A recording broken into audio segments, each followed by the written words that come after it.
Be honest, right? Have I set this up? Have I planned any of this with you? Honestly. He bribed me before. No, I'm joking. Can you stick to the script, please? Magic. It's not what you see. It's what you think you see. Well, it's been a lovely interview, hasn't it? I mean, it's gone well up to this point. How did you get into magic in the first place? Because, you know, it's one of those things that's really hard to work out how you do all this amazing stuff. Yeah, I was basically bored. I don't have like a real. I would love to tell you a great story about how I've got a crazy uncle or a granddad, nothing like that. I was bored at the back of a classroom. David Blaine was on the TV, kind of late 90s, that kind of thing. I saw him, thought it was cool. Bought a beginner's book of magic, sat at the back of the classroom when I should have been learning, and did a few tricks. And it went from there really. And instead of kind of growing up and maturing, I just kept doing it. Do you not think you need something to be born with that kind of talent? Or, for example, do you think I could be a magician if I wanted to? Not you, no. No, I mean, everyone's got to have at least a baseline to work with. Joke, sorry. No, it's like, it's a combination of things. I think with the skill side of it, it's like learning guitar. So if you practice, you can kind of get good, but then some people can take it up to another level. I don't know. Most people just grow up and get proper jobs, as you should, really. Now, was it a bit more of a challenge for you this time? Because obviously people are going to recognise you from the first series. Was that a bit of a hurdle you had to kind of deal with? That was the lovely people at ITV did a survey before the show started, and they basically took my photo out to a load of people and said, you know, would you recognise? Apparently only 6% of the population recognised me, which they didn't need to tell me that stat, did they? They didn't need to say, oh yeah, only 6%. So apparently I'm very forgettable. And I can imagine it's been a massive whirlwind for you the past year, especially, you know, the first series did so well. What's been the highlight for you so far? As you know, even though you say only 6% of people recognise you. I question that stat, to be honest. You are in the showbiz world. What's been the highlight for you? So obviously, because I'm a performer, I get booked to go and do parties and stuff. So I've done a few good parties. I did spent some time with Sharon Osbourne over Christmas. Got booked to do her party. Met, you know, that was a late night actually. And then the other one, which kind of springs to mind, I got booked to go and fly out to Cannes and do a gig on a yacht with Kim Kardashian, which was pretty cool. So things like that, but they're just like normal people. They're just like everyone else, really. Kim Kardashian. If I met her, I'd be like, oh my god. What was it like? I don't watch the Kardashians.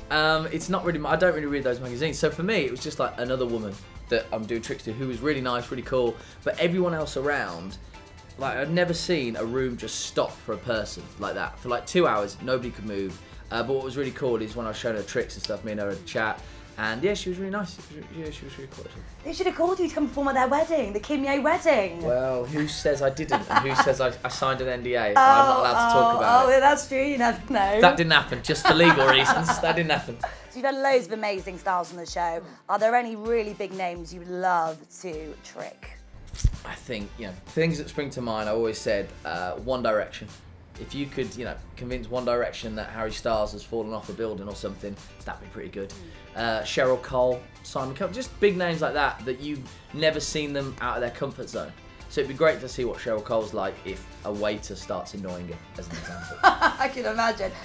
Yeah. Now, our viewers absolutely love One Direction, so we're going to ask you a bit more about that. If you did have One Direction, you'd, you know, trick them in any way you want. Is there any ideas you've already got? You've got to kill one of them, haven't you? Bring them back, obviously. No, maybe kill one, or, you know, pretend to accidentally shave off a chunk of Harry Styles' hair.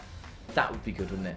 That would be amazing. And then you keep that lock and sell it on eBay for millions and retire. I know, literally, you would get millions. But I can imagine you'd get a bit of stick from the Directioners. They're pretty scary. Yeah, there's been a few jokes on Twitter in the past about it, and people, even just the idea of that, people just can't get their head around, which is a bit crazy, really. Now, the little sneak preview I saw, you're naked, kind of, yeah, pretty much naked. Yeah, there are some balloons covering it, and we had to get those balloons specially made, extra large, if you know what I mean. So there's a joke there, clearly. Another fan question. What's actually my question? How can I use magic to make someone fall in love with me? I mean, is this possible? Can it work? Well, it's been a lovely interview, hasn't it? I mean, it's gone well up to this point. I mean, now it's just virgin and awkward. Just be yourself. That's the real magic.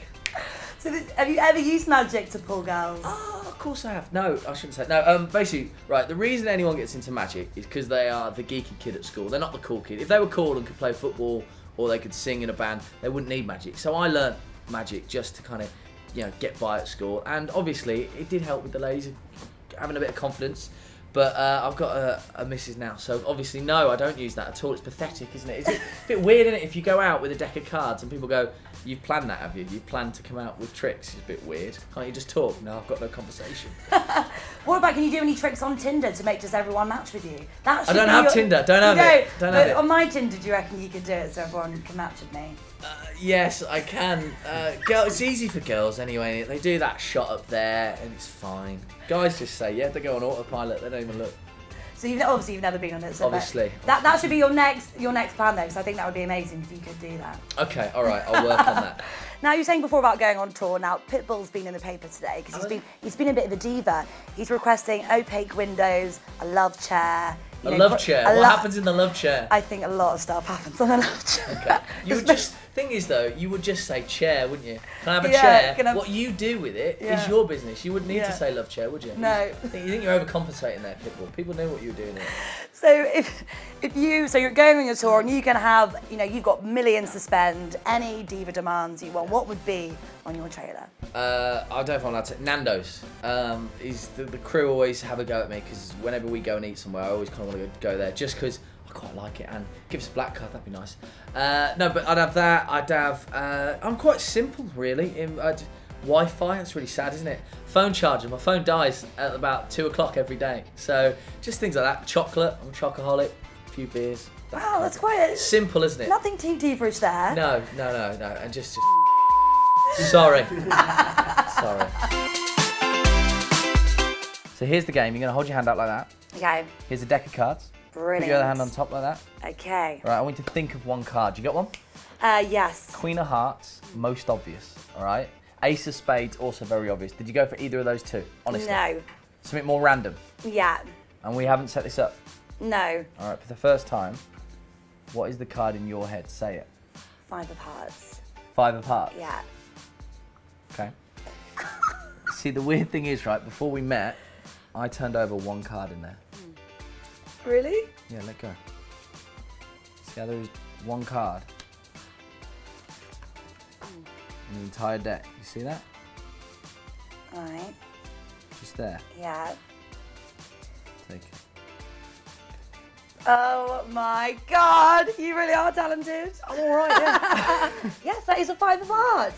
How did he do that? I can't tell you that. Yeah, come on, you have to tell me. Shut me off the magic roundabout.